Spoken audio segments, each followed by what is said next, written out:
Greetings, and welcome to week 8. I'm sitting in my backyard here in Sao Paulo, and that's where our little lecture for this week will take place. I hope this finds you well and that you are enjoying the course. This week will be our last in which we study theory and theoretical lenses, and we are going to end with the theoretical lens of constructivism. Constructivism is different than the liberal lens that we've looked at, and the realist lens certainly, and the Marxist lens which we studied last week.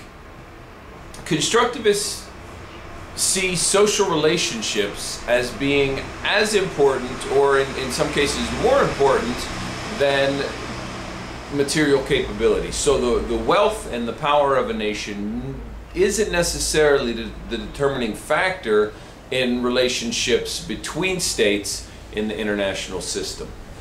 For example, and I mentioned this in the lecture, if a country like the United Kingdom has, say, 500 nuclear weapons, for the United States, that's not a threat to the security of the United States because of the relationship that the United States has with the United Kingdom.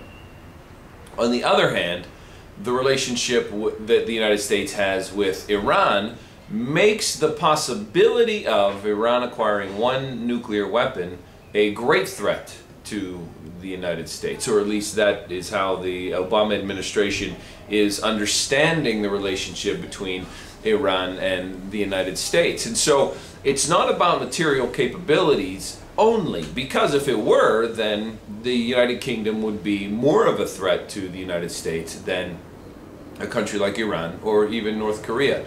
So social relationships are important. The good news from the constructivist point of view is that those relationships can change, and many countries, and Japan being a terrific example, Germany being another, at a time there was a social relationship that was combative, leading to two world wars. But afterwards, a decision was made to change the relationship between the United States and other Western countries, and Japan and Germany.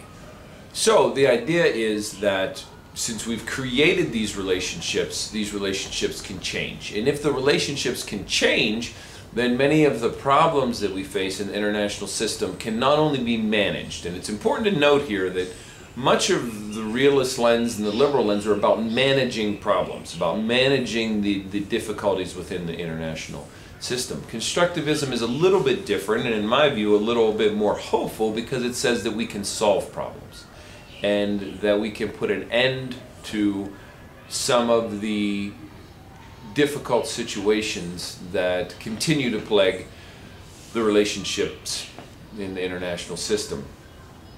So, from a theoretical standpoint, we are going to look at constructivism. From a current affairs standpoint, we're going to look at a relationship between two groups of people that is one of the most contentious, troubling, and, from my view, frustrating conflicts in international relations today, and that is the conflict between the people of Israel and the people of an area, not a state, called Palestine. The Palestinians are found all over the Middle East, but for our study this week, they're going to be congregated in two areas. One is called the West Bank. It's the West Bank because it's the West Bank of the Jordan River. And the other one is going to be the Gaza Strip. Those two pieces of land are the, I guess, model for a possible Palestinian state that may come about someday in the future. Israel was founded in 1948, and at that point there was a mass movement of Palestinians from land in the area of Palestine, which became the state of Israel, to different refugee camps in Lebanon and in Jordan and in Syria. And so there was a movement of people in order to create the Israeli state. The majority of the people that moved, and the ones who suffered were the Palestinians. And so now, 60 years later, the question of where those people go, where they live, what they call home, is still up in the air. It still hasn't been answered. In recent years, an idea has crept up that is called the two-state solution. And the two-state solution says that there will be a state of Israel, a Jewish state, that lives side by side with a Palestinian state. And that's the theory, that's the idea. How to get there is exceedingly difficult. And if you read the headlines today and you look at your daily teacher's notes, this week the United States and Israel have been locked in a diplomatic dispute, if you will, over the past couple of weeks about the best way forward to finding this two-state solution and to making the idea of a Palestinian state a reality. So, your situation brief this week, your first one, will be about the Israeli-Palestinian conflict, specifically about the two-state solution. It's the neighbor's dog. Drives me crazy.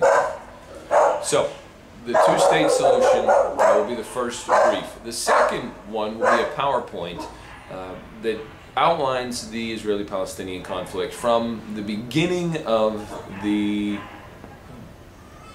conflict, I guess you would say, thousands of years ago in the land of Palestine, or Canaan in biblical terms, until today. And so it is a pretty thick document, but I hope manageable for you.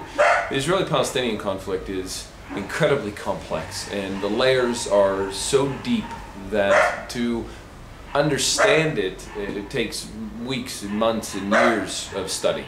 We're going to get the very surface of it this week, so you have a little bit better grasp of the dispute. For geography this week, we're not going to do anything. I feel there's a need for us to catch up on the first 5 quizzes that we've had. The Middle East, South America, North America, Eastern Europe, and now Western Europe. So by the end of week 8, you should have all 5 of those completed.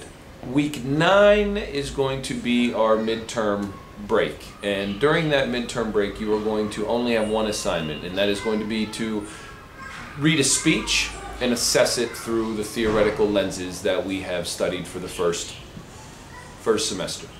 So, in the next couple weeks, we will, especially in week 9, there will be a little bit of a calming period where we'll be able to regroup.